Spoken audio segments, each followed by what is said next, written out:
أعوذ بالله من الشيطان الرجيم بسم الله الرحمن الرحيم اللهم صل على سيدنا محمد وعلى آل سيدنا محمد وسلم تسليما. Chers frères, chères sœurs, aujourd'hui nous allons vous entretenir sur le thème qui est le sport. Le sport, mes chers frères et sœurs, quelle est l'attitude du musulman vis-à-vis du sport? Nous allons nous retourner vers la sunna et vers l'islam, mes chers frères et sœurs. Quand on regarde l'islam, mes chers frères et sœurs, de façon théologique, nous allons connaître que l'islam, c'est une religion magnifique et complète. Pourquoi complète, mes chers frères et sœurs? Car l'islam prend soin du corps et de l'âme du musulman.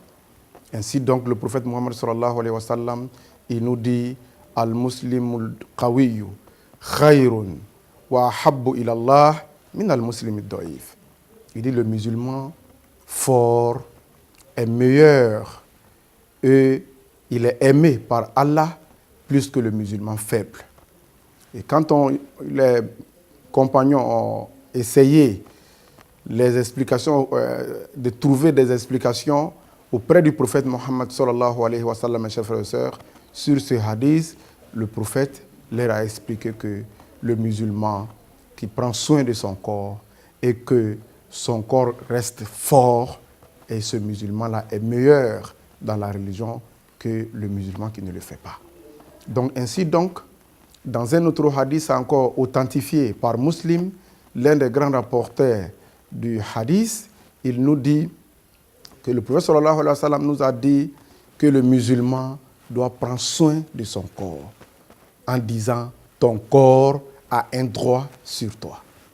Donc, quand on regarde tous ces hadiths et les enseignements prophétiques, donc ça veut dire que le musulman doit chercher des voies et des moyens pour renfermer son corps et de donner plus de santé à son corps, mes chers frères et sœurs, pour que son corps reste toujours fort. Ainsi donc, ça a été démontré par les connaisseurs que le sport est la meilleure voie donc pour un être humain pour renfermer son corps et pour renforcer son corps et pour faire développer son corps et son physique, mes chers frères et sœurs. Donc c'est pour cela, tout ce qui est bon pour le corps, tout ce qui est bon pour le développement du corps devient une recommandation du prophète Mohammed sallallahu alayhi wa sallam. Donc si le sport peut maintenir la santé, peut rendre le corps sain, et donner la voie et la force au corps de se développer. Donc chaque musulman doit se battre donc, pour pouvoir faire le sport. Mes chers frères et sœurs, regardez même dans les livres théologiques, lorsque le prophète parle sallallahu alayhi wa sallam du nouveau-né, il nous dit « Fa'allimu awladakum as-sibahata wa-ramya wal-jariya » Le prophète dit sallallahu alayhi wa sallam, enseignez à vos enfants comment on monte un cheval. Enseignez à vos enfants la natation. Donc, quand on regarde, mes chers frères et sœurs, monter un cheval, donc, et marcher ou voyager en cheval, ou faire du sport en cheval, ça veut dire que, ici encore, le prophète demande de mettre ton enfant dans le sport depuis bas âge, mes chers frères et sœurs. Donc, c'est pour cela qu'il parle encore de la natation, qui est le sport le plus complet parmi tous les sports. Donc ici, dès la naissance d'un enfant, ton prophète Mohammed sallallahu alayhi wa sallam, il te demande de lui montrer la natation.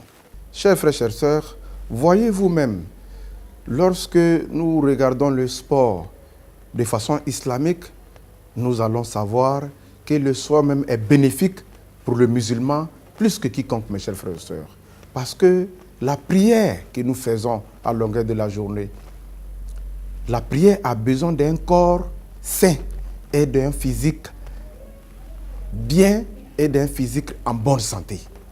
Donc, un musulman qui prie beaucoup, si tu n'es pas en bonne santé, tu ne peux même pas prier. Donc, la prière même demande la santé et tout ce qui demande la santé demande le sport. Donc ici, le musulman encore est obligé de faire le sport donc pour pouvoir être bien dans sa prière.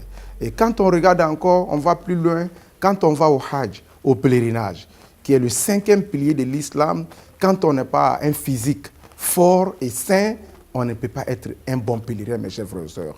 Parce que même quand vous voyez la Safa et la Marwa, donc c'est des marches, donc en faisant du sport.